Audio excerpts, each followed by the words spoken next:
This is Fear of an Empty Box by J. Wilburn. The day the empty box was delivered at Andy Melvin's doorstep, he was already a suspicious person.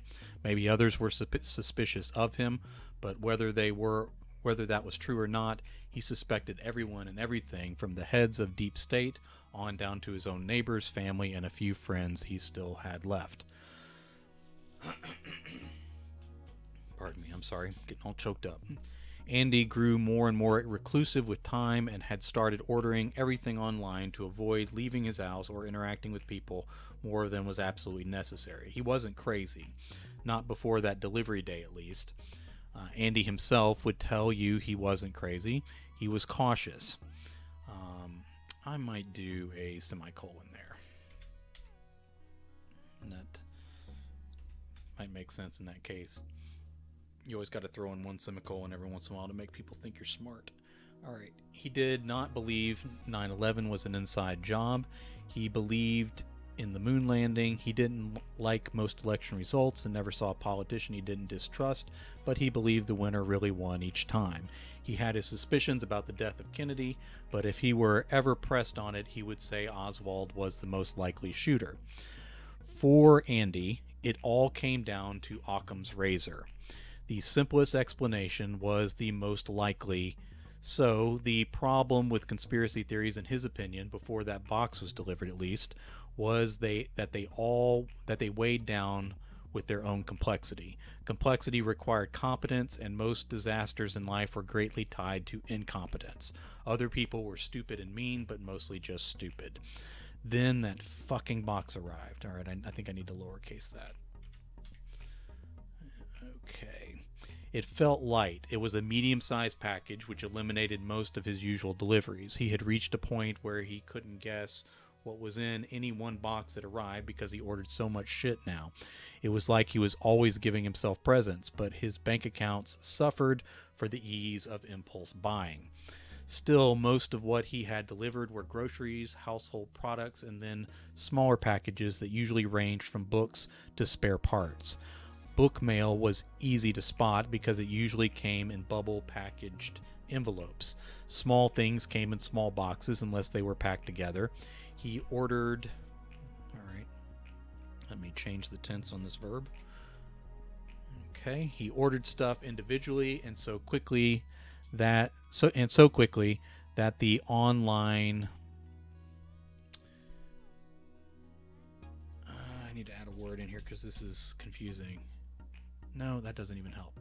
He ordered stuff individually and quickly. So very often. I'm making a mess of this sentence, but I'm going to try and get it fixed before we move on. He ordered stuff individually and quickly, so very often that the online behemoths couldn't sort it out in time, so everything usually came in single small boxes. The groceries and supplies required big boxes. So what the hell was up with this medium-sized box that was as light as the cardboard it was made from and made no noise when it was shaken? The label was damaged. He ran his thumb over the familiar white rectangle sticker shape, and it felt smooth as always, but large portions had been faded or rubbed white. Let's say it could have been heat exposure, but he thought that turned the stickers black. Ghosts of words and lines showed through a little, but not enough to decipher. Alright, that looks good. Moving along. His address and full name were there. His full name, including the middle name and not just the initial, were on the label. That was weird. He never used his middle name, so either it was someone who knew him well or not at all. There were lines and lines of special instructions. Andy hardly ever saw that on deliveries anymore. The first instruction said to only deliver the package to on this specific Thursday between 3 p.m. and 8:45 p.m. That was weird, not because it was random, but because it wasn't. He had interviews until 2:30 that day, and the last one was just shy of 30 minutes from home. He was going out to eat with a couple work friends at 9 o'clock, but needed to... I don't need a comma there. But needed to leave 15 minutes before. Andy was not going to make that dinner date, let's say tonight. All right. The next instruction was mostly faded, but he was able to read that it said not to knock. The instruction after that began with "if you see him." The rest was lost in the smear of white. Even the barcode scan was gone. There was a return address, but only the vaguest shapes of letters and numbers remained, and he could make out none of them. Okay, I need a comma there. Andy stared at the label for a full minute, and then finally took up his scissors. He struggled to cut the tape on both sides and rip open the rest down the middle. He still had to cut 2 more times. After all this time of opening boxes on a near daily basis, he still didn't have a good system for getting them open quickly. As he finally tore the big flaps free, he folded it open on a completely empty interior. There wasn't even any packing materials, just the assembled box with the damaged label and the air inside. He tilted it into the light. He actually felt around inside to be sure that he wasn't missing something small. He folded it closed to reread the surviving portions of the label. He opened it again. "What the hell?" he whispered. Andy carried... Okay, I have a wrong word here. Let me fix this typo real quick. Alright, Andy carried the box over to the corner beside his front door, where he eventually would collapse and recycle it. That's what he thought would happen anyway. He paused after a couple steps and closed his fist tight. What if it was a biological attack? Again, he was nobody, and there were no odds that made that idea remotely likely. Still, an empty box from an unknown address. Hadn't he read about that sort of thing during the early days of the War on Terror? Those all came with letters, he told himself. Andy wasn't positive that was true, but he thought it was right. If someone were sending him, of all people, a biological agent, they would want him to handle it. It would come with a product and maybe a letter. An empty box, especially an empty cardboard box, was an ineffective way to send a biological agent. He was sure of it.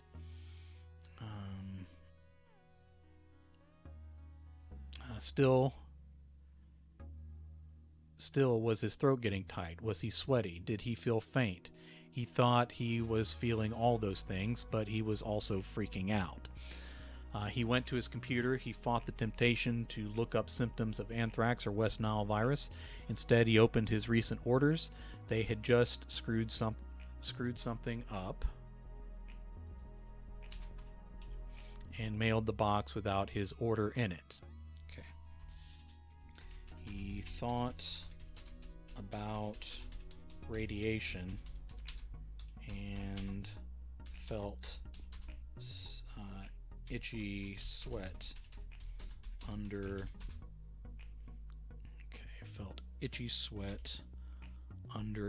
his clothes. Okay, very good.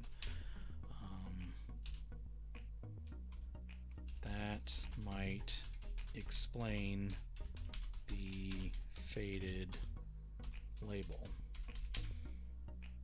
The label should be black if it was radiation.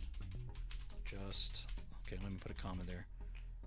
Just like with heat.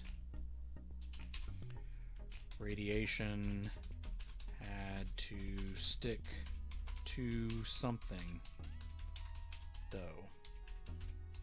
Again, he thought that was true.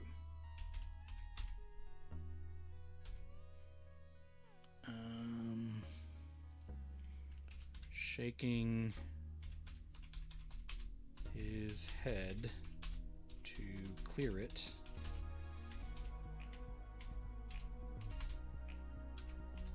Shaking his head to clear it, he found he had a few orders pending, but nothing on the way. Still, that had to be the most likely explanation. Andy glanced in the direction of the empty box. When he looked back at his computer, 15 minutes had passed. Was that a symptom of some kind of poisoning? Let me add something here. Radiation. Poisoning. It was probably a symptom of freaking out. Andy searched for any stories of strange deliveries of empty boxes. He found one story of a family that complained one Lego figure was missing from a playset they had bought. That one figure arrived in a tiny Ziploc bag inside a huge box full of packing material. They took pictures of it, and it was just a funny, ridiculous story. Okay, Andy shook his head. That was not his situation. That cute story was explained by someone being an ass or everyday incompetence. He found another story about scams and leaned forward to read this. Someone had gotten multiple deliveries of random items from China, stuff they hadn't ordered.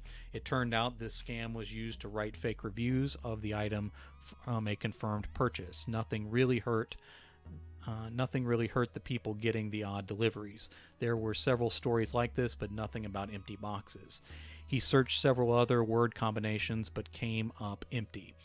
He started to type signs of biological attack into the browser, but then forced himself to get up and walk away.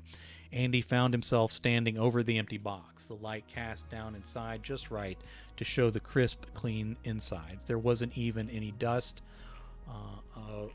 Let's say dust or.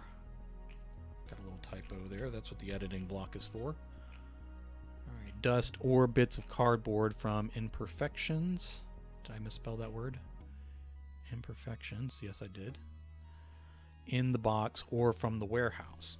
Even with the familiar label, he had no idea where this package was really delivered from. He tilted his head to try to see the label, but didn't want to touch the box. Let's say again, because he's already touched the box. Didn't want to touch the box again. Say, if he could help it. Alright. Andy sat down and turned on the TV, but wasn't watching. He was watching the box, but not the flashing lights and story going on in front of him. Who sent you? Andy realized he had turned off the TV before asking the question, like he wanted the box to be able to hear him more clearly. Hear me more clearly, he whispered. Andy dropped his remote on the floor and rushed to the box, nearly sliding on his knees in front of it. He ripped the thing apart at its glued seams. The tape on the bottom gave him the most trouble, but he fought it free without going for the scissors. With the box collapsed, he felt around every edge and surface. He gave himself 2 nasty paper cuts on the crisp cardboard, but found nothing. What was he looking for? Listening devices, he whispered, and regretted speaking aloud. Talking to yourself was what crazy people did after being alone too long. He wasn't crazy, he tried to remind himself. Now looking for listening devices in the seams of a cardboard box probably was a little crazy. He picked up the box, then decided to recycle it now. His friends would just have to go on without him for dinner. He was peripheral to the group anyway. Let's say he really was just peripheral. Now, really and just are words you don't normally add in when you're editing. You normally take them out, but I think it works for how he's feeling about his place in life. Fingerprints, he said to himself. He wasn't sure why it mattered, but he took a wet paper towel and wiped down every surface of the box. Andy prepared to take it down to recycle again, but then he thought about the label. His full name and address were on the label. How many boxes had he recycled and given out that information to anyone who might find them? Let's put a question mark there just for grammar's sake. He used the edge of his scissors to scrape away every bit of his identification. Why hadn't he been doing this all along? This was probably how some weirdo found him and sent him the empty box to mess with him. Hell, the way the label was damaged, the guy might have made it himself and dropped it at Andy's physical address. Personally. Andy moved his hand away from the knob. If some guy found his address and came here, again, typo, specifically to mess with him, he might still be out there. Andy looked through the peephole but saw no one. Someone who went to these lengths wouldn't stand where Andy could see him. There is no way that is what's happening here. But he didn't believe his own words, no matter how much sense they made. Maybe he delivered the empty box to lure me out when I tried to recycle it. That was insane, but in that moment those words had the frightening edge of truth to them. He checked that the door was locked and applied the chain as well. The collapsed box and streaks of blood stain on it from his paper cuts. The collapsed box had. Okay, I don't need and here. It sounded like an incomplete sentence. All right. Let's see if this makes sense. The collapsed box had streaks of blood on it from his paper cuts. If he didn't want fingerprints on the cardboard, he certainly didn't want his DNA. He dropped the cardboard by the front door and backed away. I'll say backed off. That almost sounds like he's a little more scared of it. It was still in the house with him. What if that's exactly what they want? He shook his head and returned to the couch. He felt around and between the cushions, but couldn't find his remote. I can't stay in here forever, he told himself, but it had to be wise to stay put for a while. After something weird happened, it was good operational strategy to batten down, stay together, and not venture out right away. He wasn't sure where he heard that. Probably some apocalyptic show he had watched.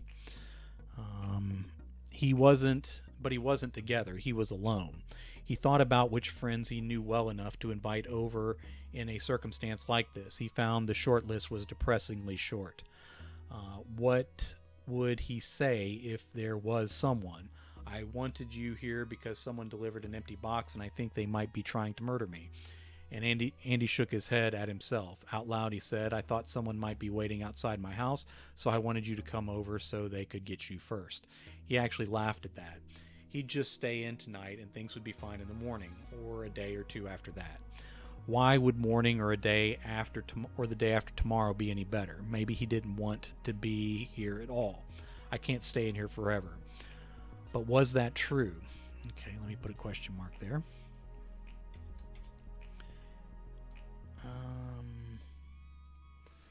But was that true? He stayed in here most of the time. Most of his work could be done online. He already ordered everything online anyway. If someone was trying to lure him out, as crazy as that sounded, they could freeze to death and starve before they got him. But that means I'd have to open more boxes. Andy felt cold all over, even though he was sweating profusely. He bent over between his knees and fought off the urge to throw up. That brought him back to the idea that there was some invisible agent in the box already killing him. As he started to finally calm down again, he remembered the label had the exact times he would be home. Someone knew all that. He fixated on the last partial line of instruction. If you see him, what? What were they supposed to do if they saw him? All right, let me put a question mark there. The next bit happened so fast he barely had time to react. Footsteps outside, a sharp pounding knock on the door, footsteps retreating. That's what he wants you to think. It sounded crazy in Andy's own ears, but he couldn't stop himself from saying it or believing it. Finally, he stood. His bladder felt loose, but he managed not to wet himself for now. Again, we got a typo. Let me fix that. Through the peephole, he fully expected to see a leering, eyeless face filling up the view. He caught a glimpse of a man in a uniform climbing back into his truck. The vehicle wavered on its shocks, then drove away. Andy forced himself not to say, that's what he wants you to think. But he thought it. He couldn't stop himself from thinking it. He moved to one of the side windows, still expecting that leering monster face to be waiting before it crashed through the glass to take him. Still no monster, but that didn't mean there wasn't one. As he pressed his cheek to the cool glass, he saw the small package left in front of his door. It had... let me fix the tense here.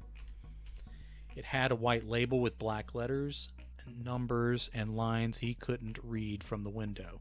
Andy Melvin folded to the floor and curled into a ball, wishing he was dead.